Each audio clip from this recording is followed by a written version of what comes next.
Hi darlings, welcome back. Happy New Year. I know it's been a month, but as I said in the last Christmas video or whatever, I really needed to take out some time to focus on writing because yeah, I kind of haven't updated my little work in I think half a year. So yeah, that was pretty rough. So I really just needed all the extra time I had in this Christmas festive season to to put effort and energy into this writing because I really just felt bad because just imagine if I didn't post a video for half a freaking year. That's crazy.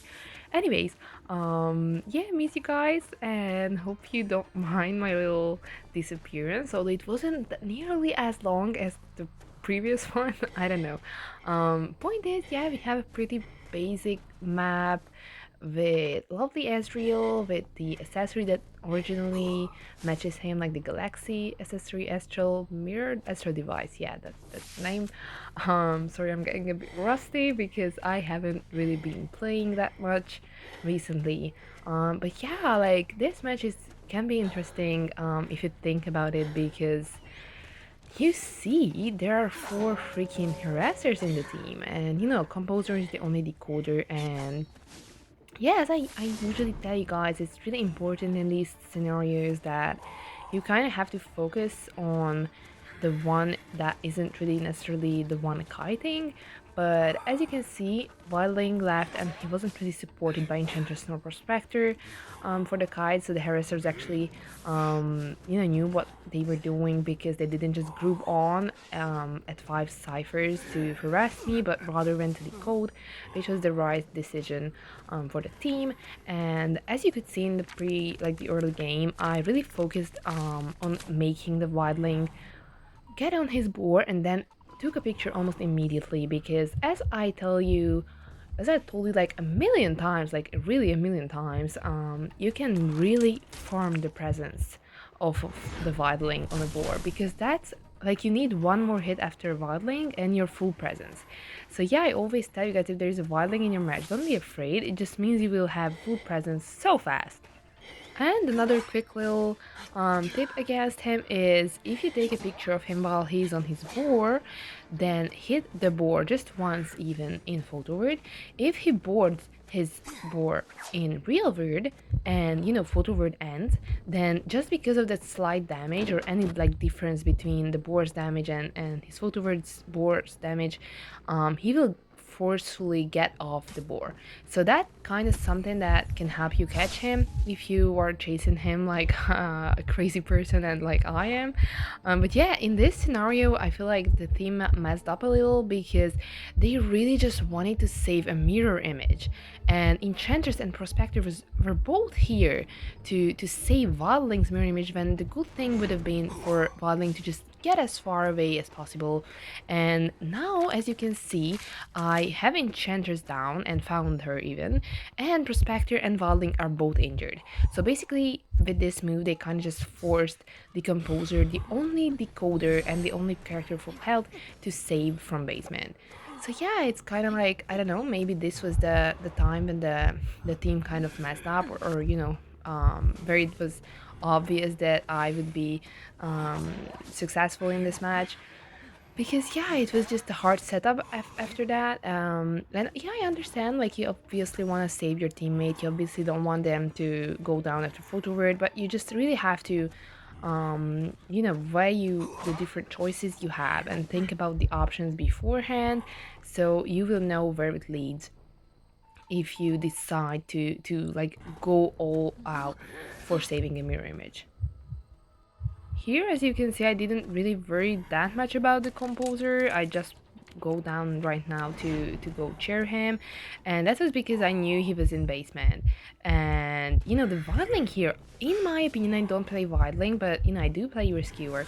So in my opinion, he should have went to save the Enchantress instead of following me down to the basement, because yeah, it was just a very last minute save, and I don't know why he just he could have let the Enchantress get away and have more time to get further away from here.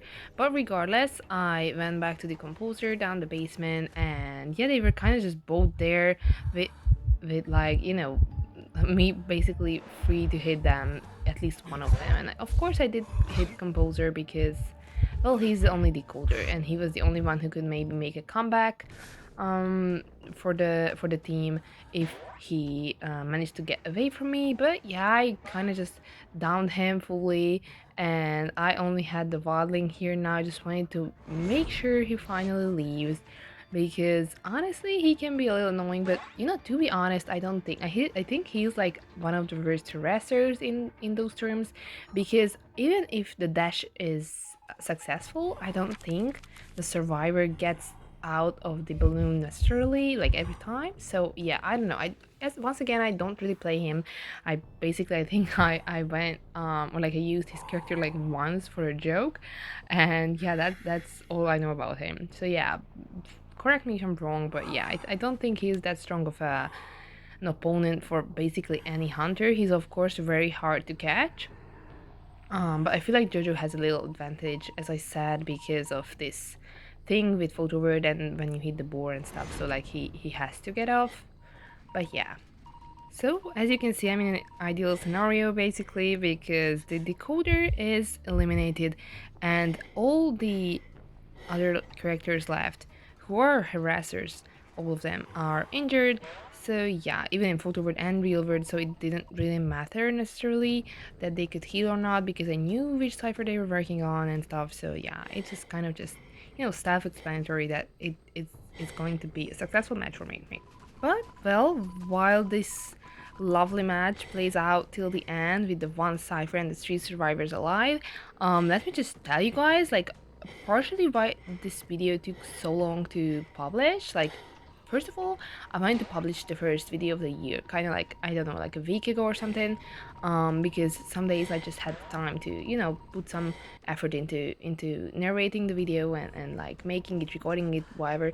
So the point is, I wanted to make a video about my survivor main, Gravekeeper, because I feel like he's a really useful rescuer, and I feel like he never really, I don't know, like I don't feel like he's as popular as he should be because he really is a strong character and he really is very versatile. And yeah, I wished he would be, you know, used more or liked more or talked about more.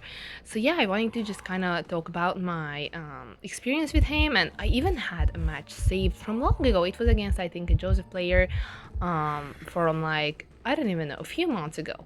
And I like, it was a random team too, so like I didn't have any friends or whatever in the match. Only I was in the survivor team as a solo player. So yeah, like I felt like it would be a great video to showcase how strong Gatekeeper can be and how he can like change the match by like using him smartly. So yeah, I wanted to like post that video. So I of course had that in like my saved replays, and I was like, okay, let's just, you know, record a replay. I hit it, I open it, I start recording it, and for some reason, I maybe if I have it still, I will put the little clip in there. Maybe you guys can see. So at 5 minutes, it was like, I think like an 8 minute match or something.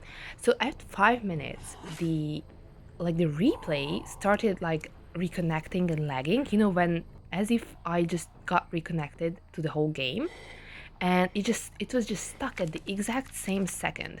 And it wasn't like, you know, when you die as a survivor and you want to see the match after your death, so like what is it about.